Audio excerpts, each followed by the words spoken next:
आज सी लैंग्वेज में जो टॉपिक हम पढ़ेंगे उसका नाम है स्ट्रक्चर। स्ट्रक्चर एक बहुत इंपॉर्टेंट टॉपिक है क्योंकि आगे चल के आपको ये क्लास और ऑब्जेक्ट के लिए ज़रूरी हो जाएगा। स्ट्रक्चर में हम क्या सीखते हैं, जैसे अभी तक सी लैंग्वेज में क्या होता था कि हम कोई वेरिएबल बनाते थे। ठीक है, जैसे हमने कहा इंट ए, तो ए हमारा वेरिएबल होता था और इंटीजर हमारा डेटा टाइप होता था। ठीक है, तो ये वेरिएबल हम अपने मन से मान लेते थे, ए मान लिया, बी मान लिया, सी मान लिया। ठीक है, लेकिन ये जो इंटीजर होता था ये तो ये सी लैंग्वेज के द्वारा ही दिया गया है। इंटीजर ले लो, फ्लोट ले लो, कैरेक्टर ले लो।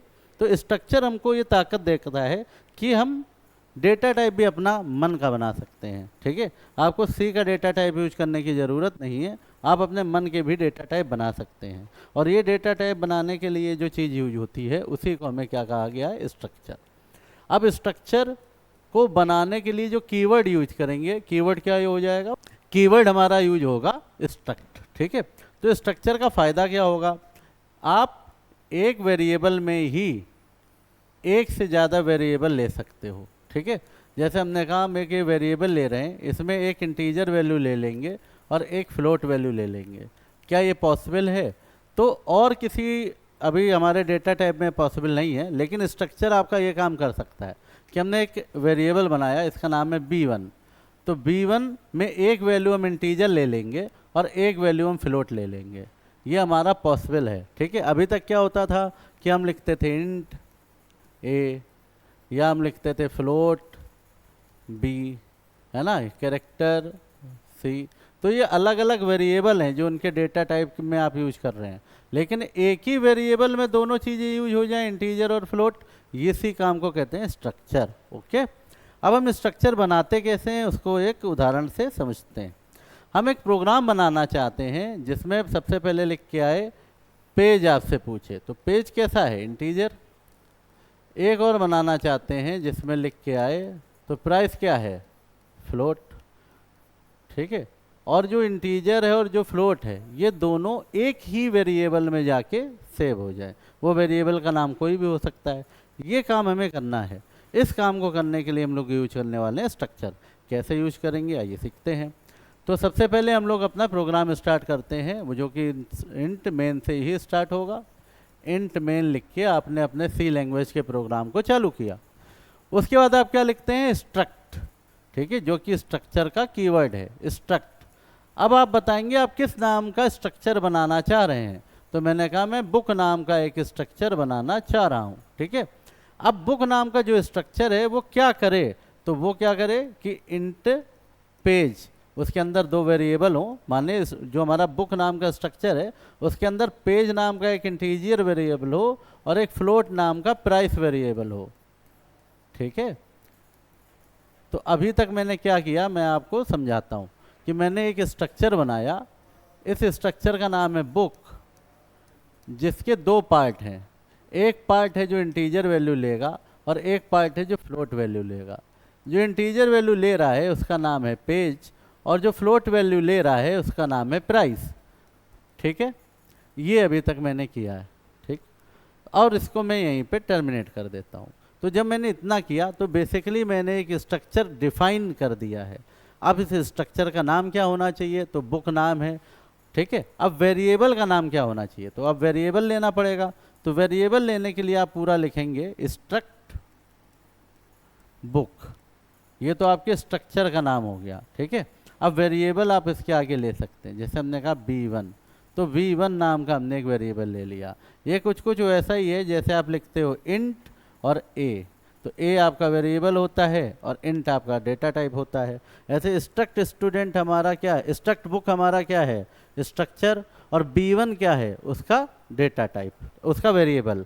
ये आपका डेटा टाइप हो गया स्ट्रक्चर जो हमारा है, और ये हमारा वेरिएबल हो गया। तो जब यूजर से हम वैल्यू लेंगे तो उसे किसी वेरिएबल में सेव करेंगे। तो हम किस वेरिएबल में सेव करने वाले हैं, b1 नाम के वेरिएबल में। तो बेसिकली हमें b1 का पेज चाहिए और b1 का हमको प्राइस चाहिए। ठीक है, तो अब हम इसके ऊपर काम करते हैं। तो इसके आगे हम क्या लिखेंगे, इसके आगे हमें लिखना पड़ेगा printf inter page and price of book 1। आपने यूजर को एक मैसेज दिया कि पेज और प्राइस, बुक 1 का पेज और प्राइस इंटर करिए, तो वो इंटर कर देगा। तो उसको लेंगे कैसे? तो यूजर से वैल्यू लेने के लिए आप जानते हो स्कैनएफ यूज होता है। तो हम लिखेंगे scanf percentage D percentage F, क्योंकि एक इंटीजर था और एक फ्लोट था, तो ये आपके इंटीजर के लिए हो गया, ये वाला आपका फ्लोट के लिए हो गया। तो इंटीजर वैल्यू क्या थी? पेज। इंटीजर वैल्यू पेज थी, लेकिन किस वेरिएबल की? तो आप इसको ऐसे दिखाएंगे कि b1 डॉट पेज। तो b1 डॉट पेज का मतलब क्या हुआ कि b1 नाम का जो हमारा वेरिएबल है उसमें पेज नाम का जो हिस्सा है या डेटा टाइप बना हुआ है उसमें ये वैल्यू पहुँचे, ठीक है। और स्कैनएफ लगाए इसलिए एंड लगाएंगे, ही लगाएंगे, ठीक है। अब देखिए, अब हम प्राइस की वैल्यू ले रहे हैं। अब ये प्राइस की वैल्यू किस वेरिएबल की? तो b1 वेरिएबल की।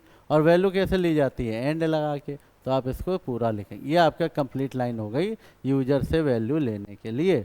अब आप लोग मान लो b1 की जगह एक और वेरिएबल ले लिया, मान लो b2 वेरिएबल भी ले लिया। जैसे अभी हमने यहाँ पे b1 लिया था, एक वेरिएबल और बढ़ा लिया हमने, b2 कर लिया, है ना। यहाँ कॉमा लगा देंगे सेमीकोलन की जगह, ठीक है। अब 2 वेरिएबल हो गए। अब आपको 2 वेरिएबल की वैल्यू चाहिए, तो सिंपल है, आप क्या करेंगे, फिर से ये पूरी स्कैनएफ की लाइन एक बार और लिखेंगे।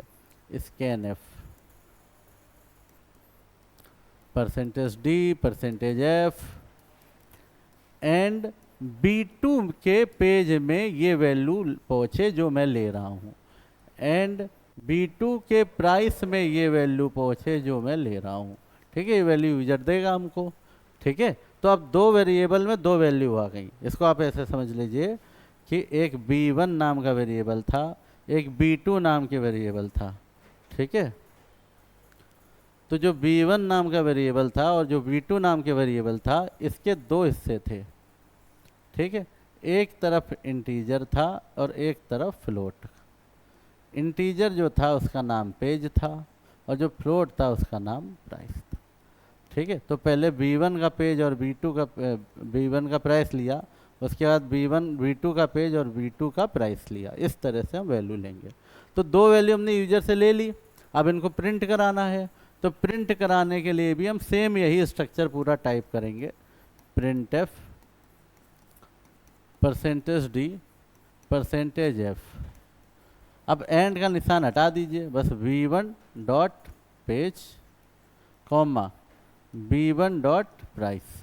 तो बुक 1 जो है उनकी वैल्यू आपने प्रिंट करा दी। इसी तरह अगर आपको बुक 2 की वैल्यू प्रिंट करानी है तो आप लिखेंगे print F percentage D percentage F b2 के पेज की वैल्यू कॉमा b2 के प्राइस की वैल्यू। आई होप आपको समझ में आ गया होगा। तो इस तरह से हमारी दोनों वैल्यू प्रिंट हो जाएंगी। ये यहाँ पे देन हम फाइनली लिखेंगे रिटर्न 0, ठीक। ये हमारा स्ट्रक्चर बन के कंप्लीट हो जाएगा। तो आप देख रहे हो कि एक वेरिएबल में 2 वैल्यू आ रही हैं, एक इंटीजर आ रही है, एक फ्लोट आ रही है। तो हम कह सकते हैं जो हमारा स्ट्रक्चर है वो हीट्रोजीनियस डेटा टाइप को सपोर्ट करता है। इंटीजर मतलब एरे ए नहीं कर पाता, ठीक है। स्ट्रक्चर ही यूज होता है हीट्रोजीनियस को यूज करने के लिए। तो आप ये वाला प्रोग्राम बना के देखिए, बन जाता है तो मुझे बताइए, नहीं बनता है तो भी बताइए। Bye bye, take care.